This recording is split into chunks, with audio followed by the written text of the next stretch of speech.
කාන්තාවකට දිගු වරලසක් කියලා කියන්නේ ඇයට ලැබෙන වටිනා ආභරණයක් වගේ. මොකද මම එහෙම කියන්නේ දිගු වරලසකින් කාන්තාවකගේ සුන්දරත්වය තවත් වැඩි කරන නිසායි. ඉතින් කොයිනිෂියද ඔයාලට අරගෙන ආවේ රංගන ශාස්ත්‍රයේ ඉන්න නිලියන් අතරින් ලස්සන වගේම දිගු වරලසක් තියෙන නිලියන් 10 දෙනා ගැනයි. වීඩියෝ එකට යන්න කලින් ඔයා තාමත් කොයිනිෂි අපිව සබ්ස්ක්‍රයිබ් කරලා නැත්නම් දැන්ම අපිව සබ්ස්ක්‍රයිබ් කරන්න.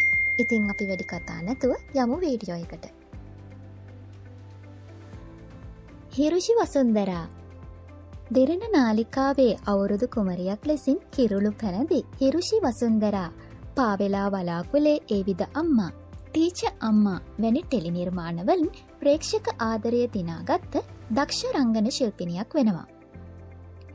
රංගන ශිල්පිනියක් වගේම මේ වෙද්දි ඇය වෘත්තීය නීතිඥවරියක්ද වෙනවා.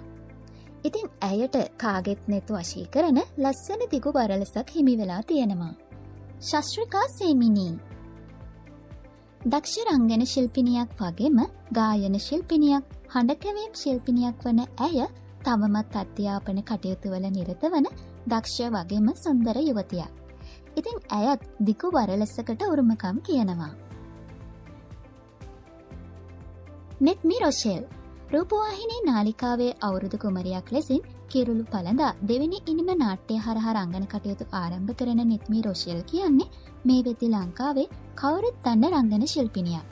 ඉතින් ඇයගේ සුන්දර දිගු වරලසට ආදරය කරන ප්‍රේක්ෂක පිරිසකුත් අපේ අතර ඉන්නවා කිව්වොත් මම නිවැරදියි.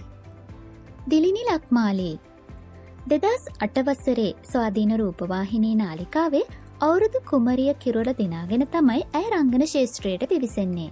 අධ්‍යාපනයෙන් පස්සේ ගුවන් සේවිකාවක් වෙන්න හීන දැකපු දිලිනි මේ වෙනකොට දක්ෂ රංගන ශිල්පිනියක් වෙලා තියෙනවා. ඉතින් ඇයට ස්වභාවයෙන්ම උරුම වුණු දිගු වරලසක් තමයි තියෙන්නේ.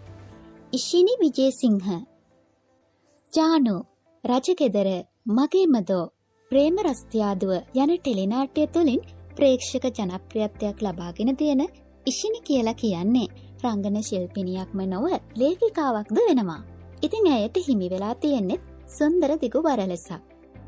ප්‍රවීණා කල්පනී දිසානායක නාඩගම් කාර්යෝහි ගීතිකා නමින් රංගන ශාස්ත්‍රයට පැමිණෙන ප්‍රවීණා දිසානායක රංගන ශිල්පිනියක් වගේම දක්ෂ නර්තන ශිල්පිනියක් වෙනවා.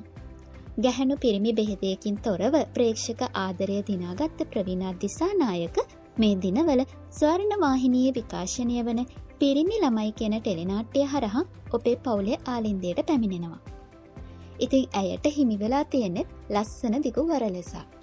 ගයත්‍රී රාජපක්ෂ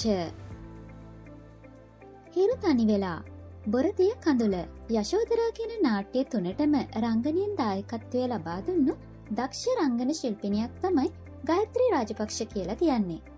මේ දිනවල ටෙලිනාට්‍ය තුළින් ඇය දකින්නට නොලැබුණත් ඇයට හිමි වෙලා තියෙන්නේ ස්වභාවයෙන්ම උරුම වුණු දිගු වරලසක්. ශලිනි ප්‍රනාන්දු දෙවෙනි ඉනිම ටෙලිනාට්‍ය හරහා රංගන කටයුතු ආරම්භ කරලා මේ වෙද්දි විශාල ප්‍රේක්ෂක ආදරයක් දිනාගත්ත ප්‍රසිද්ධ රංගන ශිල්පිනියක් තමයි ශලිනි කියන්නේ. ඉතින් ඇයත් කවුරුත් ආදරය කරන ලස්සන දිගු වරලසකට උරුමකම් කියනවා. රශ්මී රෝත් යලගල රූපවාහිනියේ විකාශනය වුණු භවාන්තර ටෙලිනාට්‍ය තුළින් රංගනයට පැමිණි නිලියක් වන අතර මෑතකදී නම් ටෙලිසිතුවම්බලෙන් දකින්නට නොලැබුණත් ඇයද දිගු වරලසක් හිමි සුන්දර තරුණියක්. හේෂානි ලියතිපිට ධරණි ටෙලිනාට්‍ය හරහා ප්‍රේක්ෂක ආදරය දිනාගත්ත ඇය මේ වෙද්දි රංගන ශාස්ත්‍රයෙන් මදක් ඈත් වී විදේශ රටක තම සැමියත් එක්ක ජීවත් වෙනවා. ඉතින් ඇයට හිමි වෙලා තියෙන්නේ ලස්සන දිගු වරලසක්. ඉතින් අද අපි ඔයාලට අරගෙන ආවේ රංගන ශාස්ත්‍රයේ ඉන්න නිලියන් අතරින් දිගු වරලසක් තියෙන නිලියන් 10 දෙනා. ඉතින් මේ වීඩියෝ එක ගැන ඔයා මොකද හිතන්නේ? ඔයාට මේ අතරින් ලස්සනම කොණ්ඩේ තියෙන නිලිය කවුද කියලා පහලින් කමෙන්ට් කරන්න. මේ වීඩියෝ එක හොඳයි කියලා හිතෙන අය වීඩියෝ එකට ලයික් කරන්න. නැවත වීඩියෝ එකකින් හමු වෙනකන් ඔයාලට සුබ දවසක්.